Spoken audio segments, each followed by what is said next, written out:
Bakit mas umaasenso ang madiskarte kaysa sa matalino? Isang tanong na paulit-ulit nating naririnig, pero kakaunti ang tunay na nakakaintindi ng sagot. Mapapaisip ka talaga kasi may mga taong sobrang talino pero hindi umaasenso.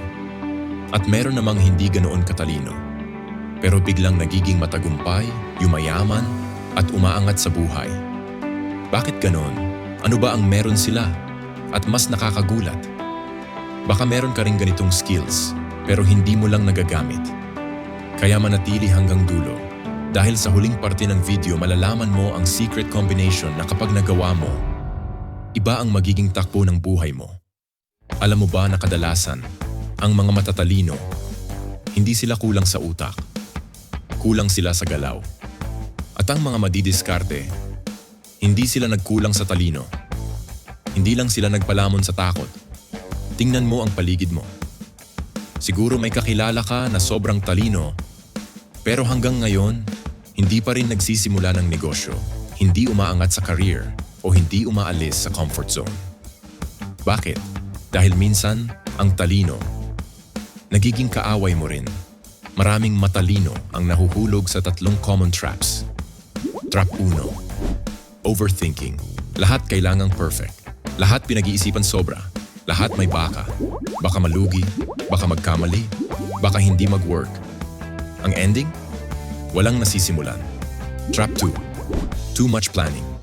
Lahat ng anggulo, inaaral muna. Lahat ng senaryo, inuuna. Pero wala namang execution. Para kang nag-aaral mag-swimming, pero hindi ka naman tumatalon sa tubig. Trap 3. Fear of failure. Sa sobrang talino, alam mo lahat ng dahilan kung bakit pwedeng mag-fail, pero hindi mo nakikita ang isang simpleng dahilan para magtagumpay. Subukan mo lang. Ngayon, tingnan mo yung mga madidiskarte. Hindi sila laging tama, hindi sila laging magaling, pero may isang bagay sila na sobrang lakas. They move. Hindi sila naghihintay ng perfect timing. Hindi sila natatakot magkamali. Hindi nila iniisip ang 10 dahilan para sumuko. Ang iniisip nila ay isang dahilan para simulan. Hindi sila scientific genius, pero master sila ng bahala na gawin natin attitude. At dahil doon, mas marami silang natututunan, mas marami silang opportunity, mas mabilis silang umangat. Ngayon, ikaw, alin ka sa dalawang yan? Minsan ba alam mo kung ano dapat gawin, pero hindi mo ginagawa? Minsan ba ang dami mong ideas, pero wala kang nasisimulan? O baka naman, hindi ka naman sobrang talino, pero ready kang sumubok, matuto at lumaban? Hindi mo man aminin out loud, pero may sagot ka na sa isip mo ngayon. At kung gusto mong umangat, kailangan mo itong harapin. Ito ang hindi sinasabi ng iba. Hindi sapat ang talino. Hindi rin sapat ang diskarte.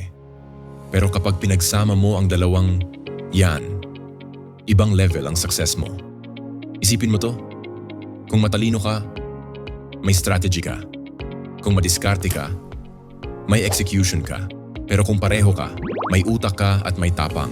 May idea ka at may kilos. May plano ka at may aksyon. Yan ang combination na halos imposibleng hindi magtagumpay.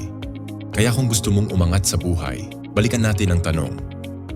Bakit mas umaasenso ang madiskarte kaysa sa matalino? Dahil may ginagawa sila. Dahil hindi sila natatakot. Dahil hindi sila sumusobra sa pag-iisip.